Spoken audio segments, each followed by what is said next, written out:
Fleming Herri Eskolan komunitate osoaren parte hartze eta inplikazioarekin lan egiten dugu. Familiak, ikasle eta irakaslek parte hartzen dute gure haurren hezkuntzan.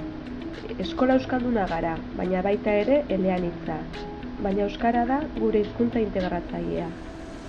Saiatzen gara ikasle bakoitzaren garapen pertsonala ahalik eta hoberen bideratzen. Horretarako gure hezkuntza proiektuaren oinarri nagusiak hauek dira. Bat, haurra da protagonista nagusia. Probatuz, eginez, eraikiz, sormenaren eta esperimentazioaren bitartez ikasdezan lortzen dugu. Haur hezkuntza lortzen ditugun gaitasunak inportantea bai dira bizitza osorako. 2. Aniztasuna. Denak ez gara berdinak. Bakoitzak bere izaera eta ikuspuntuak ditu. Geletan bakoitzaren erritmoak errespetatzen dira. Gelako aniztasuna errespetatzen da. Haur bakoitzari ere, dituen behar izan berriei egokien erantzuten erakusten zaio.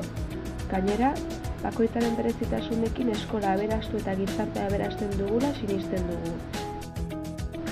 3. Baloreetan hezitzen dugu. Asko indartzen dugu arlo sozio-emozionala, haur hezkuntzatik hasita emozioen hezkuntza landuz. Elkarbizitzarako tresnak ematen dizkiegu. Gainera, eskola indarkeriarik gabeko gunea delako. 4. Aberastasuna. Eskola kurrikulumetik haratago beste hainbat ekintza eta esperimentazioa eskaintzen dugulako, bakoitzaren ikaskuntza aberasteko. Igeriketa, antzerkia, funkia, idazketa digitala, aloha. 5. Berrikuntza. Gaur egungo gizartea etengabeko aldaketa prozesuan dabil. Hori dela eta Fleming Eskolan saiatzen gara gizarte berri honetan sortzen diren premiei erantzuten. Horregatik, haur hezkuntzan hasi, lehen hezkuntzan eta gero Erniobako institutuan berrikuntzak etengabeak dira. Sarean hezkuntza, hizkuntza, robotika. 6. Lan kooperatiboa. Lehen hezkuntzan ditugun erronken artean, alde batetik ikasleak etorkizunerako prestatzea da, eta bestetik, gizartean dauden erronkei aurre egiteko behar dituzten trebetasunak lantzea da. Horregatik, gure eskolan garrantzia handia ematen zaio lan kooperatiboari. Lana taldean egiteari, laguntasunari, errespetuari eta beharrezkoak diren gaitasun sozialak lortzeari. 7. Inguruneari errotua gaude. Osasuna eta ingurugiroaren defendatzaileak gara. Ohitura osasungarri, ingurumen jasangarria eta aisialdi aktiboa egiten dugu. Kirol instalazio egokiak ditugu, eskola baratzak eta eskolara oinez joatea bultzatzen dugu. 8. Publikoa gara. Guztieta zabali dagoen eskola gara, bereizketarik gabe eta kalitatezkoa. Haur guztien behar izanei erantzuteko gairena. 9. Espazioaren garrantzia. Haur txikien espazioa hezkuntza helburuetara bideratuak ditugu. Arroa eskola osoa da 2 eta 5 urteko haurrentzat egokitua. Gainera, orain espazio berriak ditugu.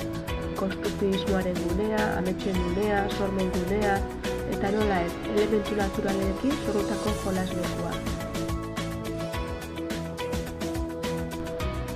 10. Oraina. Eguneroko lanean sinisten dugulako. Hazten ari diren ikasle askeak ditugu eta haurrak hezkuntzaren protagonista dira. Bakoitzaren ametsak lortu eta pertsona zoriontsuak izateko. Guraso bezala nire semearen hezkuntzan arduradun nagusia naizen momentutik oso baloratua sentitzen naiz eskolan bere inguruko erabakiak hartzerako garaian. Eskola haur hezkuntzarako prest dago beraien autonomia indartzeko, bai jangela, bai patioa, jolaslekuak, bai gelak. Talde txikiak direnez, harreman oso estuak eta oso onak sortzen dira eta horregatik umeak oso babestuta sentitzen dira. Oso importantea da eskola proiektuan deno parte hartzea. Adibidez, jolasleku berria egin genuen. Eta aurrera begira, proiektu gehiago egiteko asmoa dago. Flemingo eskolan 2 eraikuntza ditugu, bat arroan haur hezkuntzakoa eta bestea lehen hezkuntzakoa Aratzainean. Azkenean 2 eraikuntza edukitzeak ahalbidetzen digu adin bakoitzari egokitutako espazio egokiak izatera. Azkenean adinaren arabera beharrak ezberdinak dira eta doan espazio bakoitzak betetzen ditu adin horrentzako egokiak diren beharrezkoak diren gauzak. Arroako eraikina azkenean, eraikin oso familiarra da, txikitxoa, goxoa, kontaktu oso zuzena dago gurasoekin, espazioa oso egokitua dago bi bost adin tarte horretarako. Arremunak, gelak, espazio guztiak, saltogela, patio guztiak, dena egokitua dago hau txikientzako. Eta aldiz, atatzainera joaten direnerako, ja handiagoak dira, autonomoagoak dira, nolagai pixkak abitxotik ateratzen hasiak dira, eta ja gogoa dute beraiek ere, gogoa pizten zaila handiagoekin harremantzeko.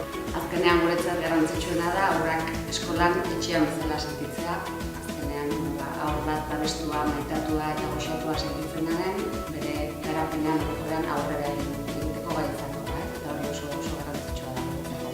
Horregatik, gure helburua haurraren ongizate fisiko eta emozionala bermatzea izango da.